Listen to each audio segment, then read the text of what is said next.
Train project સામે વિરોધ. પીપળેશ્વર મહાદેવ મંદિરની જમીન મુદ્દે સ્થાનિકો અને તંત્ર વચ્ચે ઘર્ષણ ટળ્યું.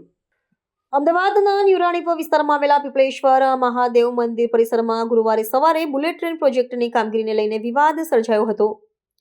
ચેનપુર ગ્રામ અને આસપાસના સોસાયટીના રહીશોએ પ્રોજેક્ટની કામગીરી દરમિયાન મંદિરની જમીન પર દબાણ થતું હોવાનો આક્ષેપ કરી ઉગ્ર વિરોધ નોંધાવ્યો હતો. રેલવે દ્વારા સંપાદિત જમીન અને મંદિર ટ્રસ્ટની માલિકીની જમીનની હદ લઈને છેલ્લા ઘણા સમયથી અસમંજસની સ્થિતિ હતી, જે આજે સ્થાનિકો અને અધિકારીઓ વચ્ચેના ઘર્ષણમાં પરિણમી હતી. સ્થિતિ તંગ બનતા સાબરમતી પોલીસનો કાફલો તાત્કાલિક ઘટના સ્થળે પહોંચી ગયો હતો.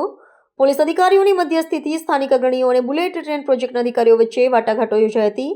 સ્થાનિકોની માંગ હતી કે મંદિરની પવિત્રતા અને શ્રદ્ધાળુઓની સુવિધા જોખમાય નહીં તે રીતે કામગીરી થવી જોઈએ.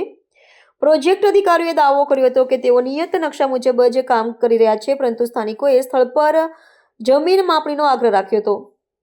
લાંબી ચર્ચા અને સમજાવટના અંતે બંને પક્ષે બાંધછોડ કરી વચલો માર્ગ કાઢવાની તૈયારી દર્શાવતા મામલો થાળે પડ્યો હતો. વહીવટીતંત્ર દ્વારા ખાતરી આપવામાં આવી હતી કે મંદિરના મુખ્ય ગર્ભગૃહ કે માળખાને કોઈ નુકસાન પહોંચાડવામાં આવશે નહીં અને જરૂરી જમીન માપણી બાદ જ આગળની કાર્યવાહી કરવામાં આવશે. આ સમાધાનકારી વલણ બાદ સ્થાનિકોએ વિરોધ પાછો ખેંચ્યો હતો અને પોલીસ બંદોબસ્ત વચ્ચે કામગીરી પુનઃ શરૂ કરવાની દિશામાં પગલાં લેવાયા હતા.